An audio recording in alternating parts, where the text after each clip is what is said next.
नमस्कार दोस्तों। America, China सब इस बात को डिस्कस कर रहे थे कि भारत जीडीपी में कुछ खास नहीं कर पाएगा, भारत की ग्रोथ एवरेज ही रहेगी। लेकिन उन सभी को गलत साबित करके इंडिया ने अपनी इकोनॉमी को 8.4% की ग्रोथ के साथ बड़ा बूस्ट दिया है। चाइना के साथ साथ पूरी फॉरेन कंट्रीज को गलत साबित कर दिया है।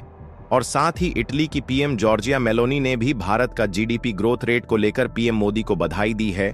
यह इंडियन इकोनॉमी की ताकत को और हमारा पोटेंशियल भी दिखाता है। ताकत इसीलिए दिखाता है क्योंकि हम एक ऐसे टाइम से गुजर रहे हैं जहां पर दुनिया में हर तीसरे चौथे महीने एक बड़ी इकोनॉमी रिसेशन यानी मंदी में चली जाती है। हाल ही में हमने देखा कि दो बहुत ही इंपॉर्टेंट इकोनॉमिक पावर्स जापान और यूनाइटेड किंगडम दोनों ही मंदी में चले गए हैं। जापान और यूके की जीडीपी लगातार 6 महीने से नेगेटिव ग्रोथ दिखा रही है, मतलब इनकी इकोनॉमी सिकुड़ रही है। दुनिया भर के इकोनॉमिस्ट कह रहे हैं कि यह तो बस शुरुआत है, अभी 18 टोटल और कंट्री है जो लंबे समय तक आर्थिक मंदी में चली जाएंगी। जर्मनी भी हो सकता है कि आर्थिक मंदी की तरफ चला जाए। लेकिन एक बात तो माननी पड़ेगी कि भारत ने अपनी इकोनॉमी बूस्ट से दुनिया को चौंका दिया है। पूरी डेवलपमेंट क्या है जानने के लिए बने रहिए वीडियो के अंत तक। लेकिन आगे बढ़ने से पहले इस वीडियो को एक लाइक करके चैनल को सब्सक्राइब जरूर कर लीजिए, क्योंकि आपके लिए तो ये 1 सेकंड का काम है, लेकिन इससे हमारी काफी बड़ी मदद होती है। दोस्तों, आपने सुना ही होगा कि पूरी दुनिया पेट्रोल और डीजल को लेकर मिडिल ईस्ट के देशों जैसे सऊदी अरब, कुवैत, इराक जैसे देशों पर निर्भर करती है। लेकिन आपको जानकर हैरानी होगी कि पूरी दुनिया पेट्रोल और डीजल को भारत के सहयोग के बिना इस्तेमाल में नहीं ला सकती, क्योंकि भले ही भारत में पेट्रोल और डीजल के कच्चे तेल की खदान ना हो, लेकिन भारत उन चंद देशों की लिस्ट में शामिल है जो पूरी दुनिया को रिफाइंड पेट्रोलियम का निर्यात करते हैं।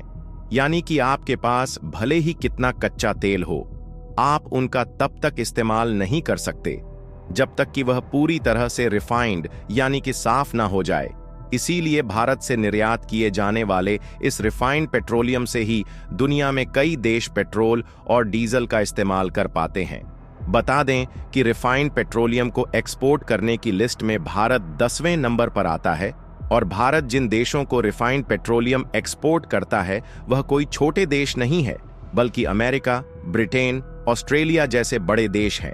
इसके साथ भारत इराक और संयुक्त अरब अमीरात जैसे तेल उत्पादक देशों को भी अपना रिफाइंड पेट्रोलियम एक्सपोर्ट करता है, क्योंकि भारत के पास कच्चे तेल को रिफाइन करने के लिए सरकारी से लेकर प्राइवेट सेक्टर तक दुनिया की सबसे बेहतरीन मशीनें हैं, जो दुनिया के मानकों के हिसाब से सबसे रिफाइंड पेट्रोल को प्रोड्यूस करती है। इसीलिए भारत से रिफाइन किया गया पेट्रोलियम अमेरिका और ब्रिटेन जैसे बड़े देश खरीदते हैं। भारतीय तकनीक इस क्षेत्र में काम इसलिए भी करता है क्योंकि इस काम को करने से भारत को विदेशी व्यापार में बड़ा लाभ हासिल होता है और साथ ही साथ देश में भारी मात्रा में आय का स्रोत पैदा होता है। एक बात साफ है कि रुपया मजबूत होने वाला है।